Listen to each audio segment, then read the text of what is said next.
Nifty आणि Sensex काय प्रकार आहेत?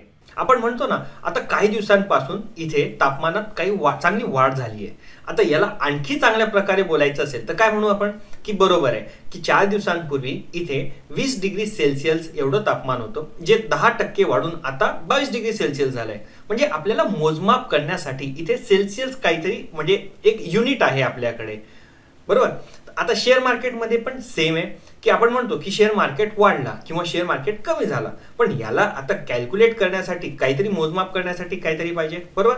तर हेच काम करतात निफ्टी आणि सेन्सेक्स. काय प्रकारे मी तुम्हाला आता नीट दाखवतो. हे पहा, आताच्या घडीला कसं आहे की आपण निफ्टी आणि सेन्सेक्स कसे टोटल 2 प्रकार एक्सचेंज आपण पाहिलेले, त्याला म्हणतात, एक NSE चा झाला आणि दुसरा झाला आपला BSE, बरोबर. आता NSE चा कसा आहे, NSE चा असतो निफ्टी आणि BSE चा असतो सेन्सेक्स. दोघी हे आहे बेंचमार्क इंडेक्स. यांना काय म्हणतात आपण यांना इंडेक्स असं म्हणतो. आता निफ्टीचा कसं आहे, निफ्टीचं नाव कसं पडलं की ऍक्च्युली याला म्हणतात NSE 50. म्हणजे याच्यात स्टॉक्स किती झाले, नंबर ऑफ स्टॉक्स किती आहे या बेंचमार्क मध्ये, याच्यात 50 झाले. BSE मध्ये किती असतील, BSE मध्ये 30 असतात. तर हे टॉपची 30 कंपन्या आणि इथे टॉपच्या 50 कंपन्या. साधं उदाहरण सांगतो की आता समजून घ्या, हे असे हा झाला इंडेक्स, ठीक आहे. हा इंडेक्स मध्ये वेगवेगळ्या कंपन्या, टोटल किती कंपन्या, 50. काही फार्मास्युटिकलच्या असतील, काही आपल्या ऑटोमोबाईल असतील, काही बँका असतील, आपल्याकडे काही FMCG असतील. असं करत करत ज्या सगळ्या मोठ्या आहे, सगळ्या सेक्टरमधल्या मोठ्या कंपन्या आहेत, हे सगळं करून असं 50 कंपन्यांचं इथे बेंचमार्क बनवतात.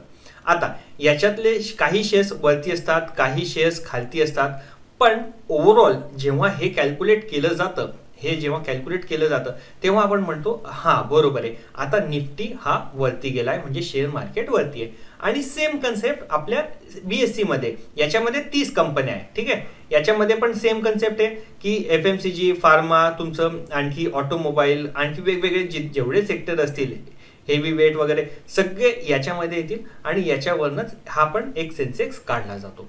आत्ताच्या घडीला तुम्हाला जो निफ्टी आहे त्याची लेवल आहे, म्हणजे आता जी चालू आहे ती 15,760च्या दरम्यान आहे. आणि तोच BSE चा सेन्सेक्स आहे, BSE चा सेन्सेक्स आता चालू आहे 52,372, म्हणजे 52,000. पण एक नॉर्मली जेव्हा हा जसा इंडेक्स वरती जातो, म्हणजे BSE सेन्सेक्स वरती जातो, तसाच निफ्टी पण जातो. दोघी सेम आहे. असं होणार नाही की हा खूप वरती 2% वरती चालला गेला आणि याच्यानंतर हा खूप खालती येऊन गेला, नाही.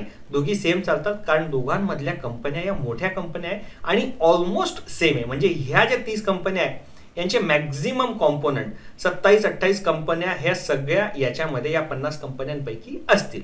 तर समजलं. म्हणजे आता तुम्हाला शेअर मार्केट सांगायचं असेल तर तुम्ही काय म्हणाल की वाढलं कमी झालं, कसं सांगणार, की तुम्ही म्हणाल निफ्टी हा वाढला, म्हणजे याचा अर्थ शेअर मार्केट वरती गेला, आणि सेन्सेक्स कमी झाला म्हणजे हे. म्हणजे आता निफ्टीचा हा जो लेवल आहे 15,700, हा 1% वाढला तर तुम्ही म्हणाल अरे हा जो 15,700 आहे, 15,700 जो आहे, तर इथे हा 150 पॉईंटने वाढला तर तुम्ही म्हणाल 1%ने शेअर मार्केट वाढला. सेम हे पण हा पण असा प्रकारे. आता मी तुम्हाला आणखी थोडंसं टेक्निकल सांगायला जाईल, कळलं तर ठीक आहे समजून घ्या, नाही तर फास्ट फॉरवर्ड करून पुढे चालले जा, पण मजेशीर गोष्ट सांगतो. तर आपण निफ्टी कसा वाढतो आपण हे पाहूया, ठीक आहे.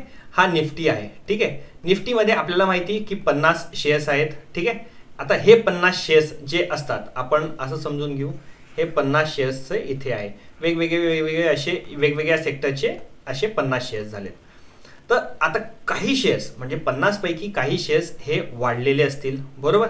काही शेअर्स हे कुठेच नसतील, म्हणजे एकदम फ्लॅट 0% प्लस मायनस मुवमेंट, आणि काही शेअर्स खालती पडलेले असतील. तर आता कसं कळेल ना की मार्केट वरती गेलाय, कसं कळेल. किंवा आता समजून घ्या 50 पैकी असं समजून घ्या 25 शेअर्स हे वरती गेले, हा, आणि 25 शेअर्स हे खालती आले, याचा अर्थ काय, शून्य मुवमेंट नाही, असा प्रकार नाही. कधी काय असतं की आपल्याला वेटेड ॲव्हरेज काढतात. तुम्ही जर वेटेड ॲव्हरेज, याचा अर्थ कसा की आपण इंडेक्सची मुवमेंट जी आहे ती weight 1 okay plus multiplied by इथे स्टॉक प्राइस मुवमेंट, ठीक आहे. आता समजून घ्या, एक एक्झाम्पल सांगतो. रिलायन्सचा शेअर प्राइस आपण घेतला आणि दुसरी आपण एक छोटीशी कंपनी घेतली जी एक्स आहे.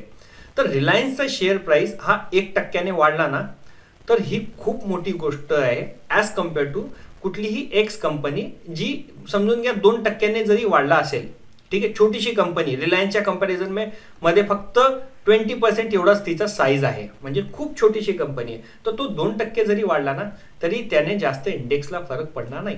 जेवढी मोठी कंपनी, ठीक आहे, जेवढी मोठी कंपनी आणि जेवढं मोठं जास्त त्याचं पर्सेंटेज मुवमेंट वरती किंवा खालती हे जेव्हा असेल तर त्याचा फरक हा इंडेक्सला सगळ्यात जास्त फरक पडतो.